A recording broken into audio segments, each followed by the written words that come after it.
so certainly a champion that has been a bit hit or miss as far as success goes, but certainly the good cases look really good when the champion does its thing. Yeah, today has looked much better for Nautilus PastryTime, and it does seem to be that wild card factor. The hooks are landing, the lockdown in fights coming across, and if FBI is going to be the carry of this game, maybe on something like Vayne, as you aptly pointed out last time Bombers played, Nautilus just shuts down that aggression. Also Galio continuing to make appearances, this time not on the red side ban list, but over on the first pick side there for Isurus, after Ryze and Varus also got taken away. Seems like we'll have a pretty standard draft, at least to kick things off. Braum has been the pretty standard response here up against the Galio, so Rogue with Thresh being banned away, likely going to take that one here, and we saw the Jarvan hover, we'll see the Jarvan pick. BalKhan, I think certainly been the pick he's looked most comfortable on this tournament. I would actually like to see both of the champions locked in the Jarvan as well as the Braum. We haven't seen Sona Taric prioritized as of yet in play-ins PastryTimes, but the hover is there.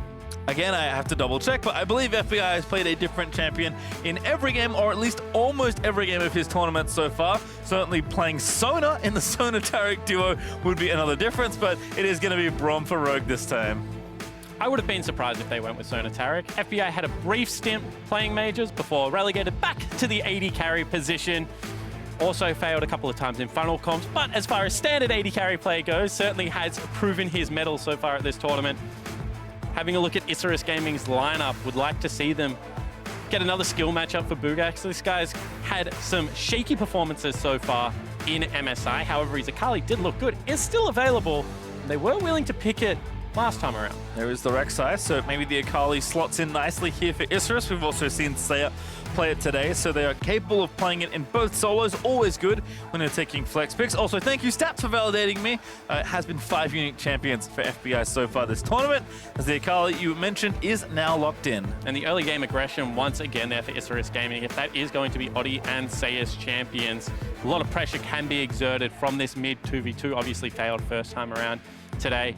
In saying that, still a genuine flex pick up and available here, PastryTime.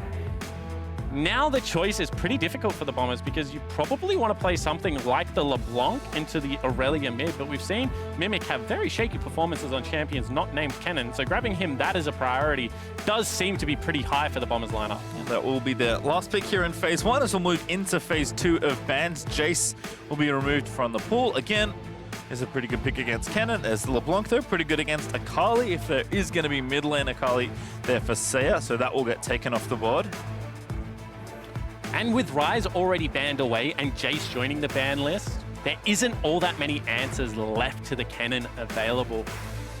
Do need to fight fire with fire a little bit because Kennen running Kleptomancy in the laning phase and rushing that Gunblade is very, very hard to shove out a lane and just accrues big advantages through hitting champions. Interested to see what Buggax has available for him, or whether he just goes and opts to take the Akali into the matchup, try and fight some fire with fire. There's Aurelia taken away, though, and Lucian also taken away from FBI. I'm trying to rack my brain if he's played that already.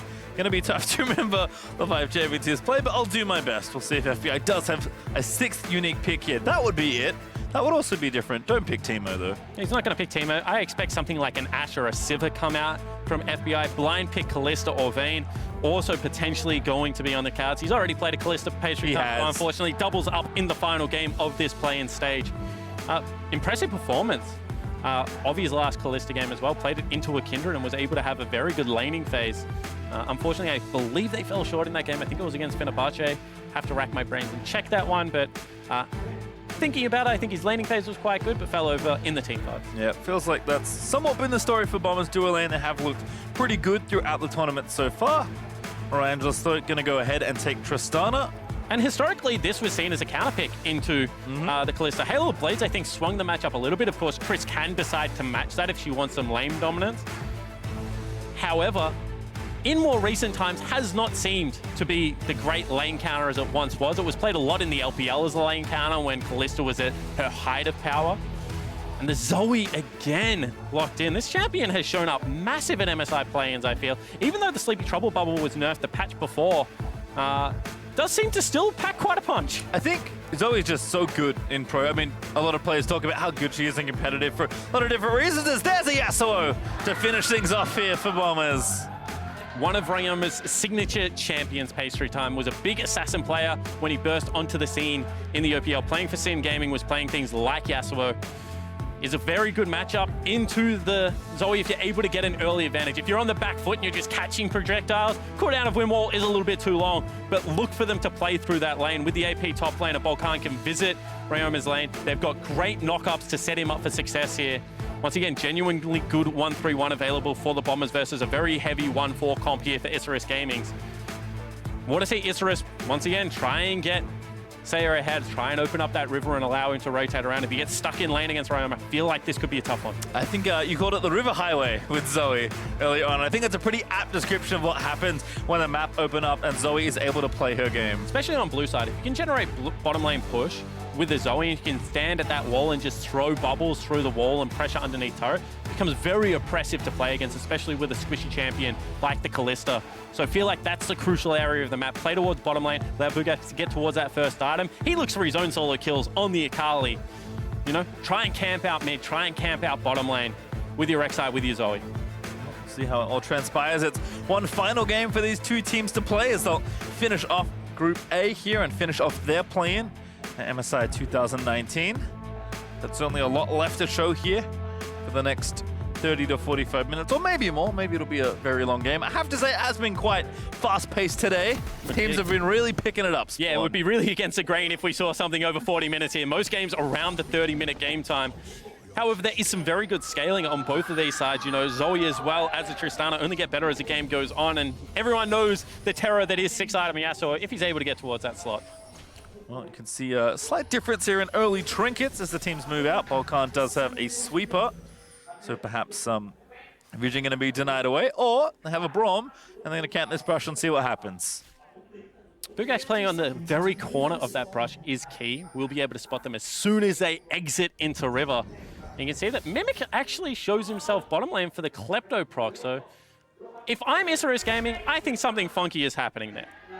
Buggax is just tempting fate a little. Yep, now sees the Braum, does not get tagged, so he'll be out very easily. Didn't skill a point either, so could have easily flipped over the wall, and having a bit of a chuckle there next to the flag. Quite surprised the Summoner spell wasn't burnt there, PastryTime, because that was nearly in range for the flash Q. Tag up there would have been, you know, slow plus follow-up auto attacks of 4 members, potentially a kill. However, valuing the Summoner spell, trying to keep the early game a little bit less volatile.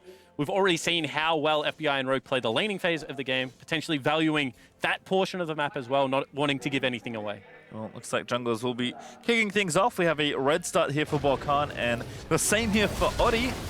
So, of course, they'll be on opposite sides to kick things off. Looks What like is FBI and doing? Rogue. He's hanging. Oh, he's queuing the Raptors to get a stack of Steel Tempest. Okay. You know, just wants the early Tornado. Wants to have access to this wave, I think. Try and pick up some CS for himself against the Zoe is quite difficult. They're even right now at 1 apiece. Let's see just how much more Ryoma can get done in the early levels. Can be tricky to navigate, as you mentioned. Also, fun to see Buggax back on the Akali. I think both these players kind of showing their champion that they've played their best on this tournament. Completely agree, and I think that Buggax's performance was really out of left field because against Mimic, he had a Fiora game where he went up 100 CS against his Hecker and was able to dictate the pace of that game. Unfortunately, Isurus Gaming couldn't avoid the team fight of the Bombers and it ended up falling down. But in saying that, in the Akali game, he was able to get solo kills, then join up with his team. I think he picked up 7 kills in total in that game. Just had a terrific performance. BalKhan back to his old way of jungling. Much more promising to see as a Bombers fan. You know, that mid lane cross for the level 3, the leech of experience without having to do the camp, go for the double scuttle crab. Much more aggressive, and it gives Ryoma that freedom to push in that middle lane. Bit of space, always nice there, as Oddie will path over a ward that is just available for a few more seconds, but probably expecting to split the map at this point as Windwall out for a bit of trade damage, and the bubble does go wide there for Seiya. But this always feels nice, as we potentially have a dive on our hand bottom lane. BalKhan gonna line it up. Rogue looking for it, does start the slow, start up onto slow. Concussive blow's gonna proc here. Maybe a little too far forward as Warangelus just gonna fight it out. Slow getting low, but he's not dead yet. BalKhan will live, but barely. But Warangelus gonna go back in for it. Now flushes out of the way, the flag down, but still nobody dead in that dive. And both teams just live with a member. BalKhan so lucky to get away from the aggression of Warangelus. Slow at the same time. One more auto attack would have done it. And what I was going to mention before that was Oddie had hard split the map, right? He was trying to zone Mimic off that turret, but the brazen turret dive, just no hesitation pulling the trigger, nearly led to disaster, then success, and ultimately not really all that much. Yep, we have a pause. I too would be like, hey, I turret dove them, no one died, what happened? On the flip side, Warangelus and Slow are like, why did that turret shot do so little damage on the end of it? It looked like BalKhan was going to fall down to that one. Potentially his W coming back off cooldown. But Summoner Spells burnt a plenty there on the Bombers lineup. I think that the real beneficiary of that one is Slow. Now he's got all flashless targets to be able to look at bottom lane. Still has flash available. Get Oddie down there quickly. The gank paths of Rek'Sai bottom lane on blue side are actually really, really nice to come over the wall from both sides. And you know, now potentially FBI and Rogue have to be able to navigate a very dangerous lane. And given how aggressive they've played, maybe not what they want to see, but we'll have a look at this tower dive again.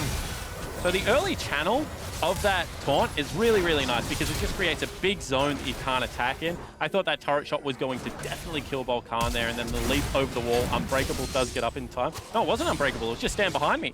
So a little bit of a Guardian proc, keeps him alive. Very nicely done.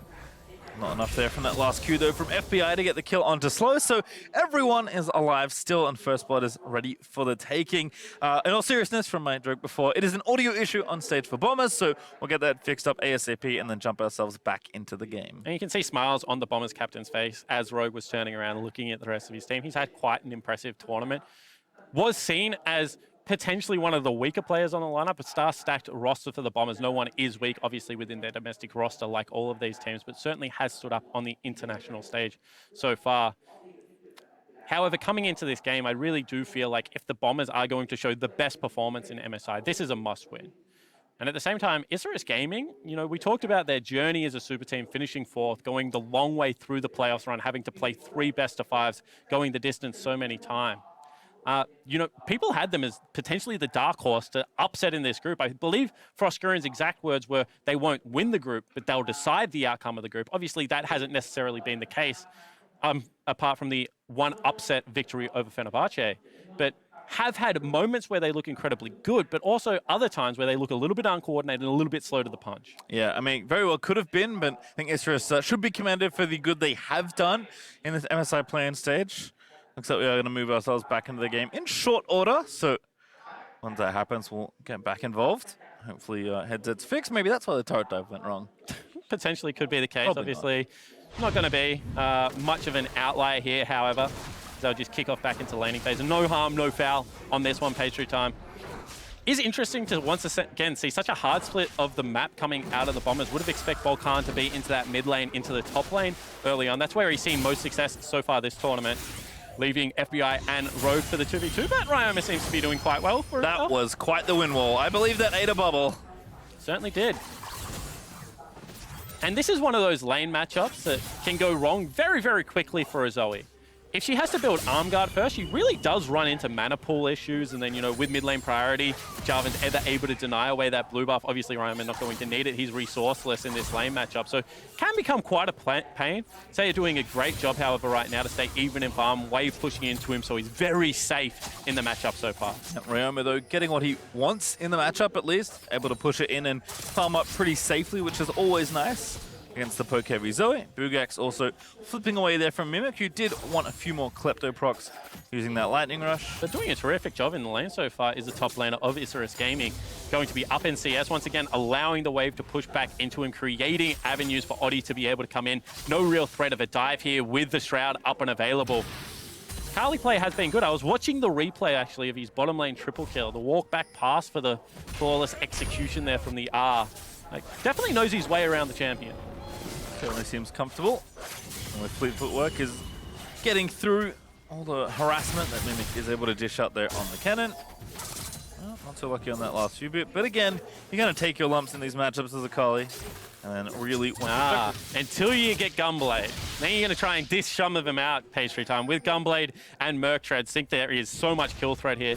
Slow, looking for a little bit of action. Don't know whether he spotted BalKhan around that wall. Well, he's going to get the ward because it's 2v3. So Isurus happy to just take that exchange and don't need to worry too much about it. As kind of mentioned earlier though, Seiya's mana running a little low as Ryoma is first to 6. That ding over there for the Zoe means that Seiya now has access to Portal Jump for himself as BalKhan with Rogue by his side, is able to get this Scuttle Crab that seems like Isurus were trying to fight for. And still maintaining bottom lane control right now is the bomb. As you can see, CS advantage of about a creep wave at 5 minutes into the game allows BalKhan to team up with Rogue, get control of the river again, get the vision back down to go for this invade. Seiya, unfortunately, as you mentioned, just no matter. He can't contest this mid lane wave anymore, has to go back. Does get himself the blue book in the Lost Chapter, so mana problem's gone, but now kill threat could potentially be there. Also some brush hiding here for Oddie. I think maybe just covering for the wave, or perhaps they are entertaining a dive here. Oddie is going to sneak Flash to the next is available. Only cleanse up for FBI. Here they go. Yep, in they go. Looking for FBI. Taunt not going to land. I think it barely missed Rogue. But he has flash PastryTime. That could have been guaranteed, could have been secured. Also, the fact that Oddie has flash as well. I mean, if you're willing to burn summoner spells, I feel like there is an opportunity for a kill there. Now slow on the ward, not going to have the equal advantage. The fact that Warangelus also has already shopped, had to get himself a second Doran's Blade, and now is under half health, means that he's going to have to go for another shop. Missed opportunity there for Isurus Gaming. Yeah, it felt like maybe they should have just committed. Maybe with the cleanse, they were a bit worried about finishing off the kill. Nice bend there by Seiya. Does land the bubble. Windwall touch late there for Ioma, so able to find a trade. And I feel like, you know, a little bit of a handshake early game coming out, Pastry, although Oddie, once again, looking bottom lane. Slow still does have the flash available. This time, perhaps. We'll burn the summoner spells. Level 6 not quite there. FBI a little too far forward. There's the flash knockup. Straight in onto FBI, and first blood will be theirs. Warangelus picks it up. So in the end, patience is key for Isurus Gaming. Allow them to push out a little bit more. Get the summoner spell, get the kill. It does also go over to 80 carry, so successful gank there for Oddie. Investment in the Doran's Blade helps out. They'll get this next wave pushed in. FBI will take the death and pick up the Bilgewater Cutlass as Rogue trying to run interference, but that may be a little too far forward. It's BalKhan, though, with the level 6 is trying to make it happen, but there's a kill already for the Tristana. BalKhan looking to try and get the trade kill as Rogue does get the pickup onto the Tristana, and BalKhan does take down the other half. Yeah, in the end, disastrous play for Isurus Gaming. Got greedy, wanted that wave to crash. Rogue walking up should have been a clear message that someone else was there. Not to mention the fact with mid lane priority, Ryoma always going to come and clean if they were beaten to the punch. Got to watch when Ryoma... Actually, this is the first gang, so, you know, very nicely done from Oddie here. Just flash, unburrow. Slow uses the summoner spells as well. Clinical play there, and that's what I mean, you know, burn the summoner spells, secure the kills. You got to be able to generate a lead somewhere. But you can already see that as this happens, Ryoma heading downriver, not cut off in time by Oddie, means that as soon as Warangelus goes this low, far into the turret, even if he survived that last shot, would have fallen down. BalKhan able to clean the other end of the kill, so evens out the Bombers' scoreline. Yep, BF sword now picked up for Warangelus as the fights continue here in the bottom half of the map. Thought lands there from slow, but they find the Cataclysm, and FBI's here to finish it off. And Bombers answer in kind. There is a good dive again. Buggax looking for the solo kill. Happens to find it onto Mimic. And time again, the top laner of Isurus Gaming's adding to the highlight reel on the Akali. Mimic looks safe. Had already burnt the ultimate, however. Flashback underneath the turret. Not going to keep him safe. It's just so much better to see Buggax playing freely. Oddie now, however, in trouble. Yeah, Ryoma, doesn't land the next Q. Good tunnel there from Oddie, gets his way out to safety. Because he's had some disastrous games so far, PastryTime. You know, the start of the tournament did look terrible for Buggax, top laner of Isurus Gaming, but now to see him, you know, get a little bit more swagger, go for his own plays on the Akali, and able to make them work. Yeah, up over 20 CS right now. Just held the Bilgewater Cutlass when he almost nabbed that solo kill, so Gunblade not far away now with the Revolver also completed. Once again, we'll take another look at this one. So just immediately in. Dances to the far side of the Shroud to guarantee the empowered auto, and then nails in with a flash prediction as well. Flashing in a straight line is dangerous, ladies and gentlemen. And just the style points there in a 1v1. Does have to burn the flash at the end, but gets away with it there, and a very nice looking solo kill there for Buggax. So once again, it feels like the Bombers are starting to split the map again. FBI's off rolling here, although to be fair, Tristana also has 2 kills, but Mimic feeling the pressure already falling down to his lane opponent. Back in though, Mimic fancies another go. Maybe should unfancy. Said go, ulti's almost back as well. That stopwatch is gonna make sure he dies. Buggax does it once again. Yeah, another solo kill, this time without ultimate, and it is back available. And this is a disaster for Oceania as Bubble lands in the mid lane. Good wind wall to make sure the Paddle Star cannot connect. Historically, PastryTime. Oh, actually, hold that thought. It's held. Okay. Okay. Go. Historically, Oceania struggled in the jungle and top lane position. That's why the Korean imports were so celebrated when they came over to Bombers. Unfortunately, what this MSI play-ins has proved that still there is a journey to go in those two roles. Mimic and BalKhan way too inconsistent. And Buggax, once again, what would have been for this Isurus Gaming lineup if he had started in this form at the start of the play-in tournament? Well, that's actually maybe Oddie going to be the pick here. Galio riding in to try and save his teammate, but it might be a double kill. There's the last breath. Going to find both off the Fate's call. Ryoma finally gets on the scoreboard. And once again, fighting in bottom lane against mid lane priority is a cardinal sin of League of Legends. You cannot do it, even if you have tempo cheats like the Galio ultimate. Isurus Gaming look for the play, but they are punished hard by the Bombers lineup. Well, again, we'll look back towards the top lane and see if Buggax can get it done, because that Gunblade's now finished, and Mimic knows he's on the menu. Lightning rushing away there. I mean, at this point, you can't really approach this Akali in top lane. Yeah, you certainly can't. However, with Dragon down next is going to be an Ocean. It would be nice to pick up. However, rotation to the top lane might be on the cards. And you can just see Oddie, no top lane priority, has struggled with bottom lane priority all game. Going for a Scuttle Crab, gets picked up very easily. Slow tries to save his his jungler, but unable to do so. Just adds himself to the cannon fodder. Once again, it's just disappointing to see from Oddie, someone that, you know, one of the veterans of this team that we were hoping would step up in this final game for Isurus Gaming, not able to do so. Well, still the rest of the map kind of plays out. Luden's done now for Seiya. Ryoma returning back. Does need to spend whatever mountain of gold he's currently sitting on. 26, almost 2,700. 2 Doran's Blades and some Zerka Greaves. Not going to get it done after Seiya's finished that shot, but looks like Ryoma will take the back. Now as Oddie perhaps has found BalKhan, tags him.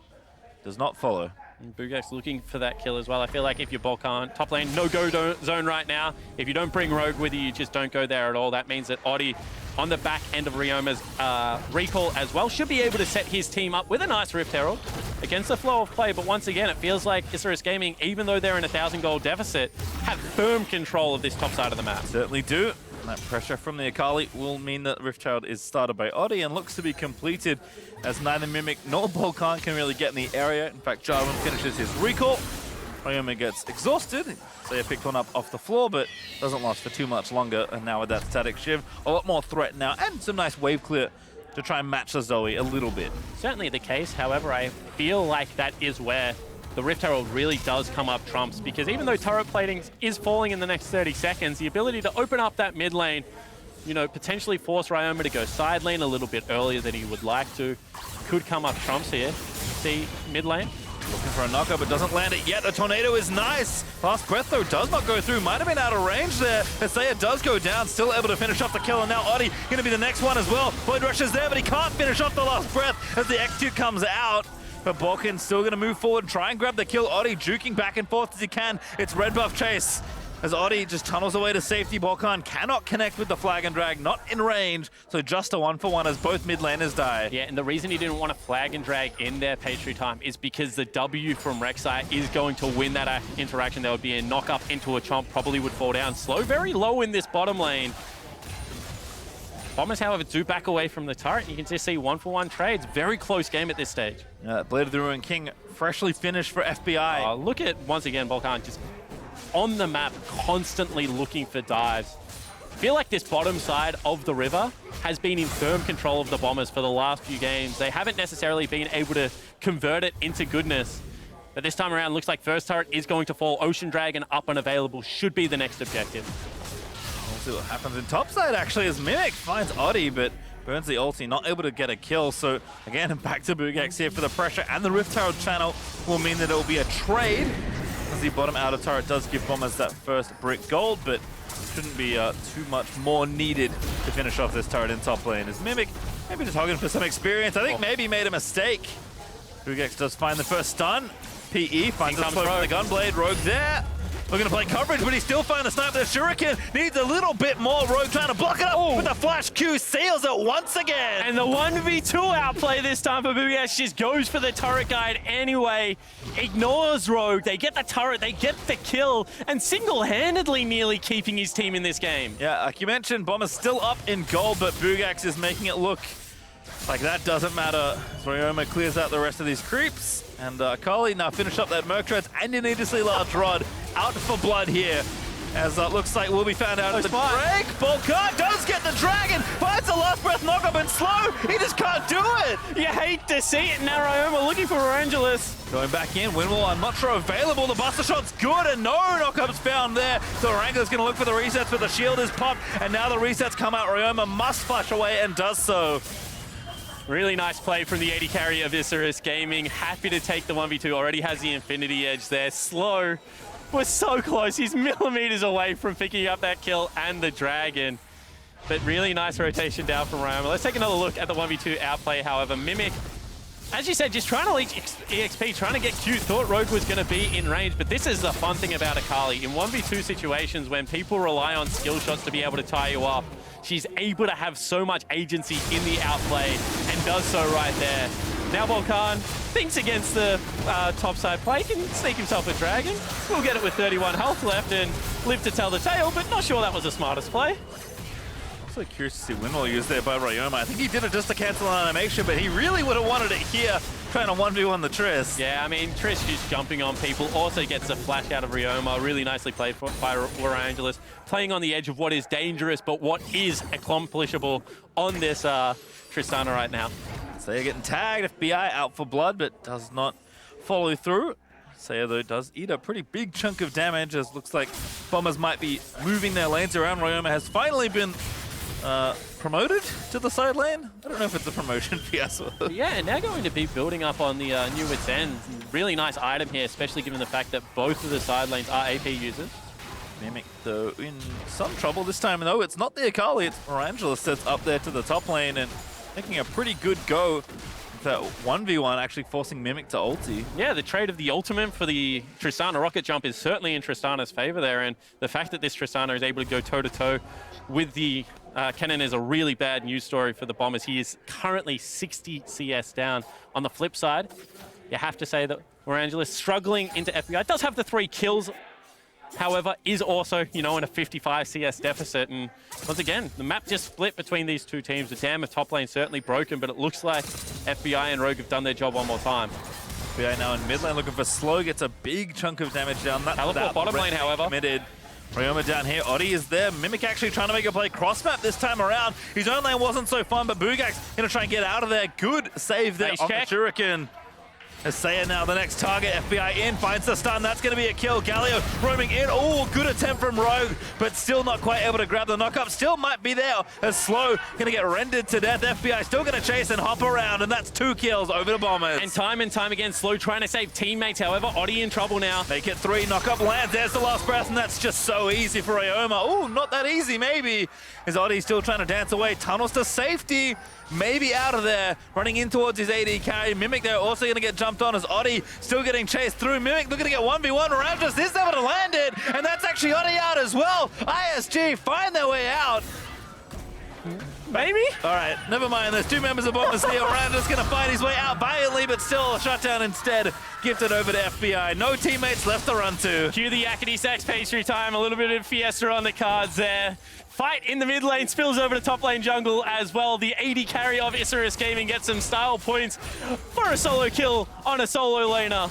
But now mid lane turret will come under fire. Yeah, it looks like the objective still name of the game here is FBI and Rogue trying to take down this structure and open up a lead in that area. Bomber still looking at almost 3,000 gold ahead, but yeah, let's watch this again. Yeah, an outright face check generally is a bad idea, especially if you're playing a squishy mage support. And, you know, I tried to mention it during the replay, but I feel so bad for Slow. Time and time again, he's trying to save people in the incorrect position, you know, punish for his teammates' poor decision-making.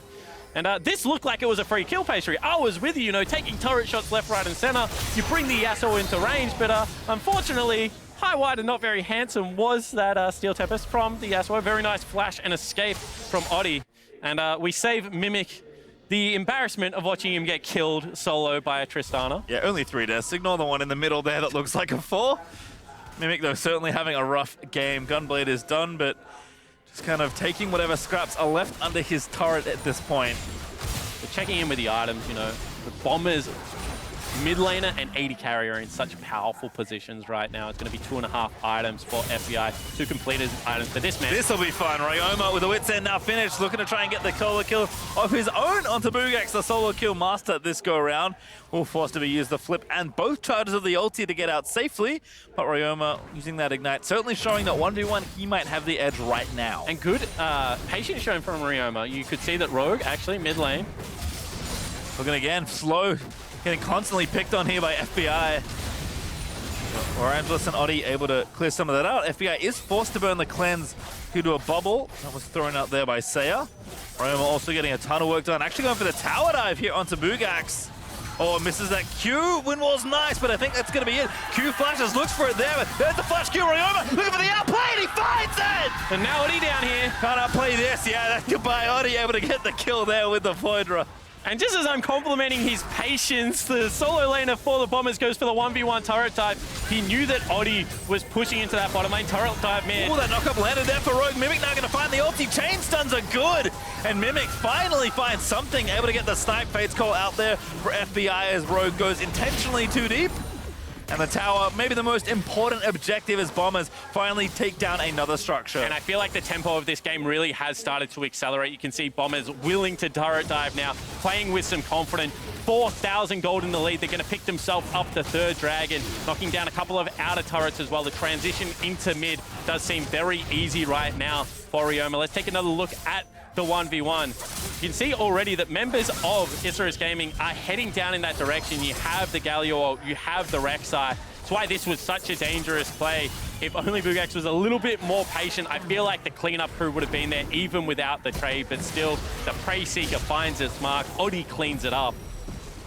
A lot of style points for a 1v1 kill on an international stage, though. Yeah, and again, Bombers and the Isurus, actually both these teams kind of continue to leave on a high note, and they've been highlights all game long. We've at 21 kills in 22 minutes, which is a pace I am happy with.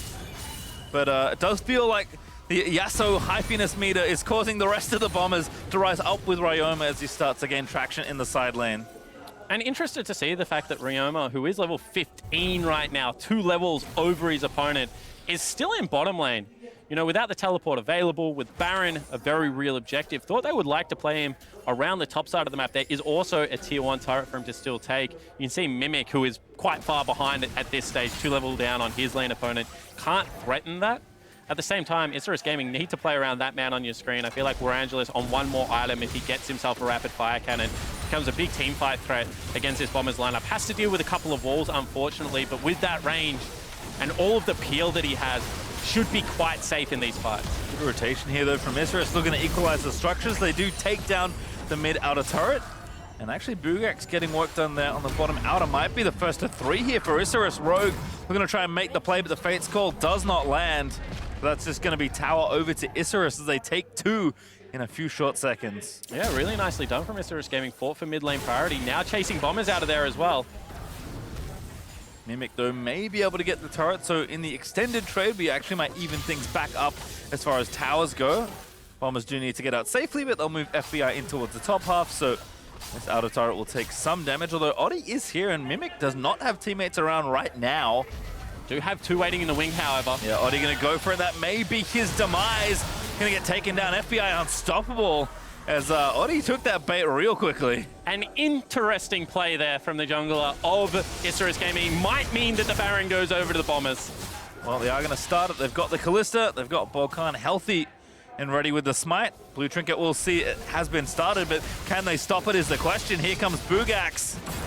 No Kennen ultimate. This is a fight. Oh, Slow with a good, massive taunt. But they are going to try and fight their way out. First, BalKhan's taken down Slow. The Baron looks to go over to the Bombers as the smite will be completed. And now Buggax going to get chased down as the Bombers find such a great fight. And now they'll be able to rotate into the top lane turret. They'll finally knock down the last remaining outer structure. 1-3-1 on the cards, and FBI is massive. 5-1 and 5. The bottom lane of the Bombers, again, having a very good performance. 700 gold on his head if Isurus can kill him. But FBI been elusive and certainly aggressive all tournament long, having yet another strong game. And exciting if you are an Oceanic fan to see the class of the Australian players finally starting to show on the international stage. A little bit of a dead rubber, as we mentioned.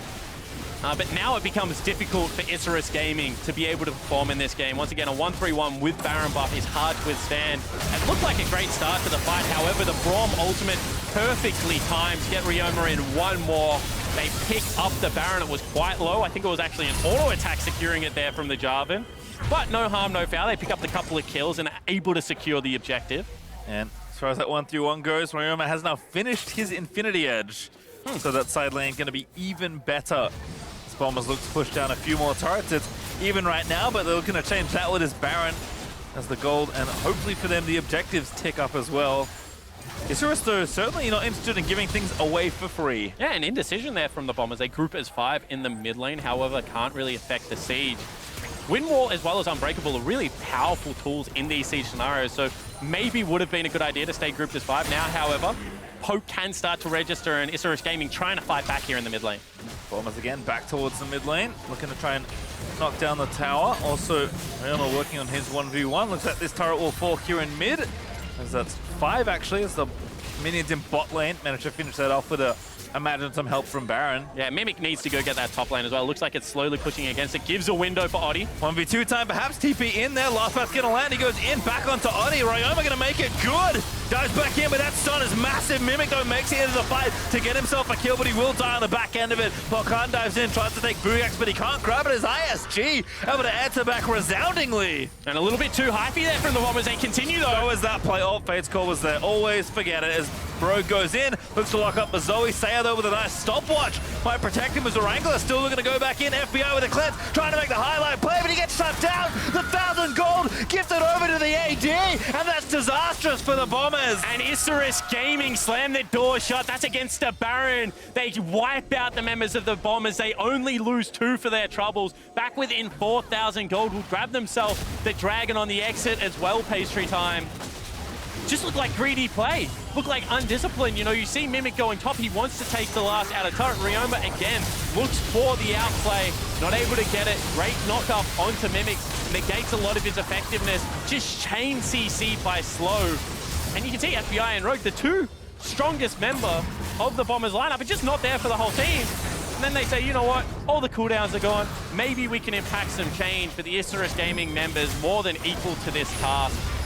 Punish the confidence, punish the arrogance of the Bombers to go for a 2v4 dive. And give away some massive bounties in the process. Yeah, I said he had 700 gold in his head. He had 1,000 when he died.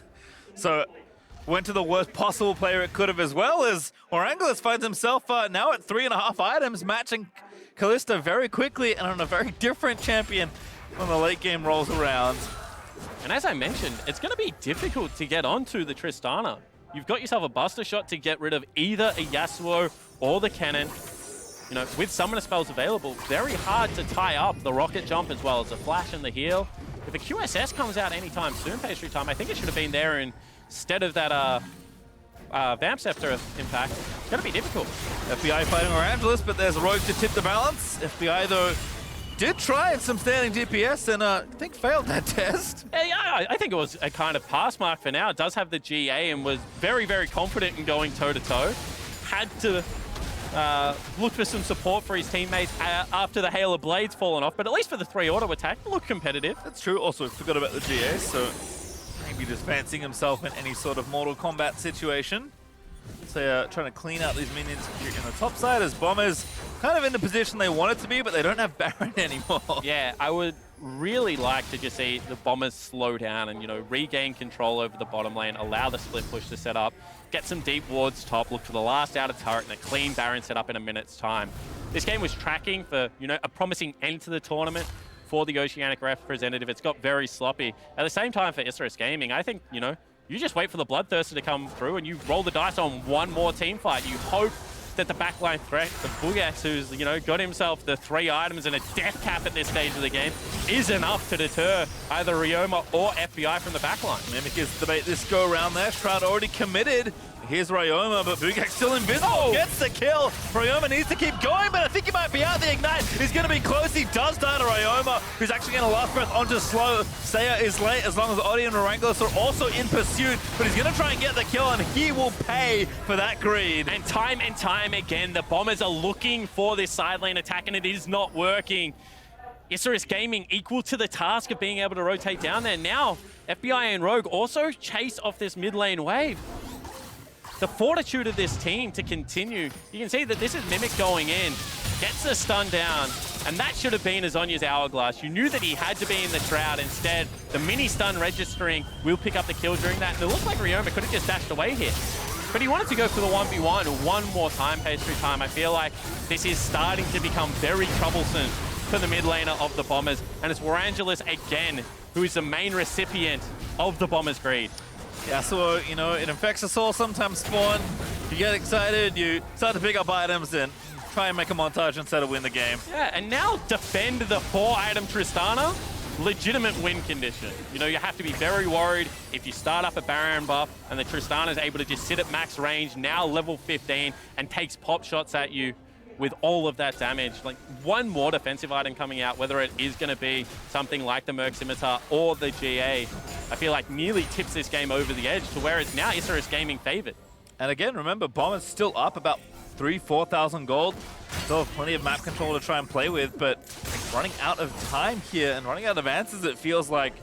I do agree that in general, teams probably need to just slow things down a bit more, but certainly the game has become unhinged somewhat as Bombers just straight to Baron. Going to start it off and try and force some sort of engagement. But they have the poke of Zoe right now, the bubbles through the wall.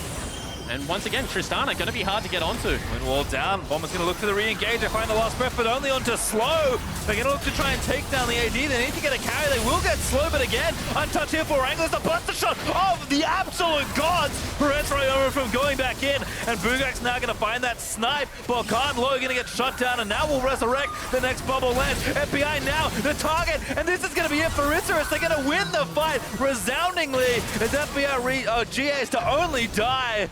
Rogue lives, but he's the lucky one this time round. Godlike positioning from Warangelus, maybe just won the game for Isurus Gaming. Able to flash over that wall, 30-second death timers. They might have just done it. They're going to make a run for it at the very least. 32.5 minutes or just over is Isurus slam down this mid inhibitor tower. They'll take the inhib with it. And looks like the pings are on to the Nexus. Certainly is Pastry, and with the Tristana and only a Braum standing in their way, Mimic up in 10 seconds, but it's not going to be enough. Rogue locked up again. Warangelus just going to give a beating to the turret, and looks like Rogue just can't really do it himself. He falls asleep. Bad time for a nap there, buddy. Is Isurus still going to move forward? Warangelus rocket jumps in. Mimic is doing everything he can, but the Tristana will not be stopped. Ryoma going to try and salvage the last few bits of this fight. BalKhan looking in, but the Nexus falls down, and Isurus Gaming take a bow as they take down the Bombers to finish off their MSI. And such a good team fight out of Isurus Gaming to bring back this game from the brink. Holding on in the bottom lane, confirming the game with a team fight around Baron. And Warangelus at 80 carry standing tall. That was quite the ending as the teams will shake hands. You know, if these two teams are going to go out and finish off their MSI, at least that was a fun one to finish it on, but oh boy. Between Buggax Akali and that performance from that Tristana in those team fights, certainly a well-deserved bow there taken by the members from the Latin American League. And a very fun last game. As you mentioned, solo kills aplenty. Buggax in the top lane, getting it rolling. Ryoma kind of picking up the torch with FBI, and then really Warangelus bringing it home hard for his team. That was such an impressive positioning in the team fights. Late game Tristana is always such a terror, and playing it on the edge of, you know, this is dangerous, but I'm getting out so much DPS. And you said it was going to be tough for the Bombers to actually get onto the Trist. Well, they made it as difficult as they could, and they still got out of it. I mean, they blew like 3 summoner spells in the end. They tried to just hard dive Tristana, but Warangelus, credit to him, was equal to that task. Well, let's take a look at a replay 28 minutes through. The ace here from Isurus, and really what tied it all together. Yeah, and you know, I was saying Ryoma playing pretty disciplined, which is a change. Well, he shows a little bit of undisciplined play here to start this one up. Goes in when he doesn't have the team rotating across, and this is what you like about experienced lineups. Call it a throw or whatever you would like, but the ability to catch when you're this far down against a Baron buff is a skill. And you can see FBI and Rogue still pushing forward, but the outplays from people like Warangelus, like Seiya, to keep this fight going in Isurus Gaming's favor was very impressive. Yeah, if that 1,000 gold hadn't gone over to the Tristana and this extra gold that he picks up after the assist from Rogue, maybe it's a bit of a different story in that last team fight with that cold graph. as Warangelus brings it all the way back. And if you're wondering why we're talking about the Tristana so much, I think that damage graph kind of does tell the tale. To be so far behind, 7,000 gold at about 27 minutes into the game, to bringing it back in 33, such a turnaround in 5 minutes of game time. You know, honorable mention once again to Buggax of Isurus Gaming. Had a terrible start to the tournament, but really by the end of it had warmed up, had shown that he can more than hold his own against these international top lanes. Yep, had the kill on Ruin, slayed Mimic, honestly, in that 1v1. But again, we talked about those teams earlier. The tiebreaker for first place between Fengvu Buffalo and Fenerbahce will be played at the end of the day after the first games in Group B. Whoever wins that game will face off against Team Liquid in the knockout stage. But we do have some ceremony to get to in just a moment. No one is surprised. Our MasterCard player of the game is, of course, Warangelus. And with team fights like that, I have to agree. And 779 damage per minute is such a high scoreline. Getting towards that 6 items on the Tristana, always a very fun way to play the game. And I think that, you know, credit to him, knew exactly how he had to navigate the team fights, knew that they were coming for him, was able to get away time and time again. And of course, MasterCard is also putting the best fans in esports by shining a spot